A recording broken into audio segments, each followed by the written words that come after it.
આજરોજ કલેક્ટરને આવેદન આપવા આવ્યા છીએ કે 33% બિલ જે મહિલાઓ માટે અને મહિલાઓના સપોર્ટમાં હતું એને રજૂ કરવું જોઈએ એવી રજૂઆત સાથે કે ઘણા સમય પહેલા વાત થઈ ગઈ છે ત્યારે એ લોકો એવું કીધું હતું કે અમે મહિલાઓને 33% અનામત આપીશું, પણ હજી સુધી એનો અમલ કર્યો નથી. આમાંથી એવું દેખાય છે કે ભાજપ અને સત્તા પક્ષ એ મહિલા વિરોધી છે, કારણ કે જે વાતો કરતી હોય છે કોઈ દિવસ એની ઉપર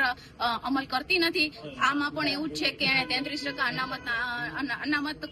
મહિલાઓ માટે કહ્યું હતું, પણ હજી સુધી એ બિલ પાસ કર્યું નથી. અને ખાસ જ્યારે વિપક્ષ પણ એમ કહેતો હોય કે અમને કોઈ વાંધો નથી, અમે એ બિલ પાસ કરવામાં અમે તમારી સાથે છીએ, 33% બિલ પાસ કરવામાં અમે તમારા સપોર્ટમાં છીએ, મહિલાઓને એમનો અધિકાર આપો, છતાં પણ આ સત્તા પક્ષ ભારતીય જનતા પાર્ટી એવું લાગી રહ્યું છે કે મહિલા વિરોધી છે, કારણ કે જ્યારે મહિલાઓની વાત આવે ત્યારે તરત પીછેહઠ કરી લે છે.